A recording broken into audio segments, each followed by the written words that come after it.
Welcome everyone, I kid you not, I use the Blackberry Priv as my daily driver, and you might be watching this video wondering why? Like, how on earth are you using this phone, and why on earth are you using this phone? And in this video I'm going to explain why. So first things first, just get, the obvious out of the room. This phone is still ahead of its time. Still ahead of its time, and that's not even joking. So, the front, this display actually has a higher pixel per inch compared to any iPhone 12 series. Same with the 11 series. It's an OLED panel. It's an incredible panel in 2021. Next, the battery is actually larger than any phone in the iPhone 12 series as well. So in the battery department, in your battery life, this phone is outstanding. In the display department, while this isn't a 144Hz display or 120Hz display, this 60Hz display is OLED and it's great, right? There's no screen burning, even though this phone is, I think, like almost 7 years old. Now, with that out of the way, let's talk about what makes this phone make me want to use it, right? So the main issue I have personally, I don't know if you have this issue, most people don't, is that I am just unable to use the on-screen keyboard, yeah? Now, this on-screen keyboard, it's used because the older phones would have a physical keyboard, yeah? It would have a physical keyboard, then the display would be at the top. Well, the problem is, when you have a keyboard, right, here, that means that on the home screen, the display has to be shifted up. This means you have less content on the screen, meaning you want to watch a YouTube video, or you're watching the YouTube video in that small box. But you might notice something already. Yeah, this phone has a slide out keyboard. Do you know what this means? You want to watch YouTube? Just go onto YouTube, yeah? Whichever video you want, so let's say this video right here, you can watch it, and you can watch it in full screen, and, there's no keyboard blocking your display. But the second you want to search something up, yeet, right? Hello, I like blue, right? And I can type right away. And the keyboard, I love this keyboard on the Blackberry Priv. Now, it isn't the same curved keyboard on the older Blackberry models, but this keyboard is honestly awesome. I never actually really used a Blackberry before. I use this Blackberry ripoff. That's why I have a lot of experience with this type of keyboard. It honestly makes me type superiorly faster compared to a physical keyboard, on-touch keyboard.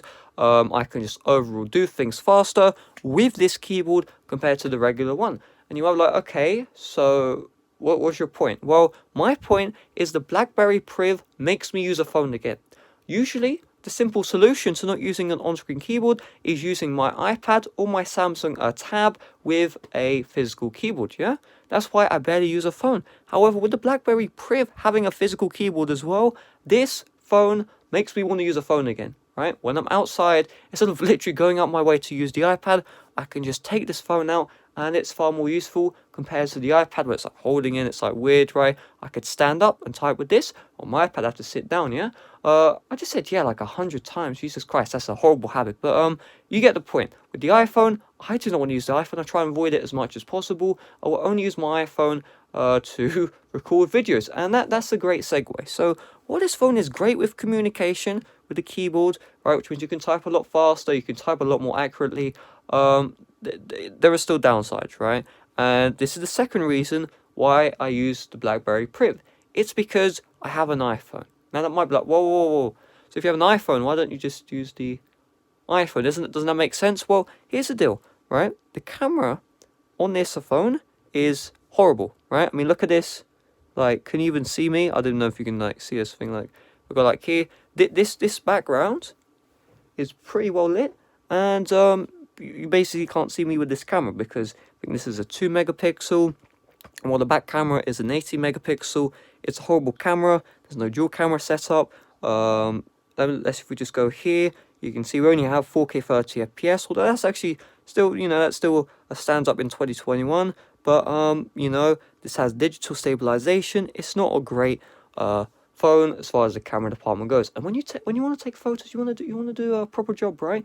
And so what I do is I want to take a photo, just take out the iPhone, and guess what? I can just take a picture, no issue. And obviously that does cause some issues, but what it means is on the iPhone, you don't need to type around to take a picture. All you do is you just on the iPhone, you go to the camera app, take a picture, you're good to go. Everything else can be offloaded onto this Blackberry.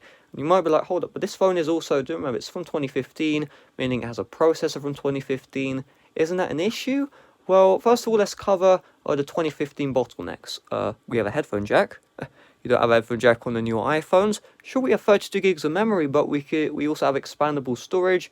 Don't have that in 2021. Samsung removed that recently. I don't know why. Come on, seriously. So really, storage isn't an issue at all.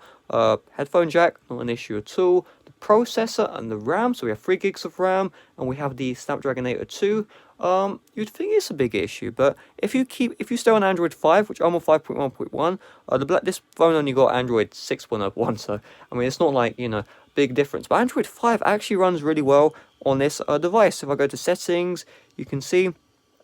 Hold up, that took really longer than usual.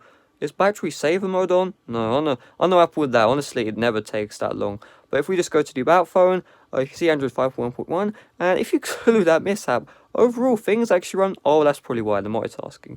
Things actually run pretty darn well. So if I load up like Discord, you can see. I mean, it's not the fastest phone in the world, but it gets the job done. The overall user interface isn't laggy. You can see I'm swiping across. That's running at 60 FPS, no issues at all.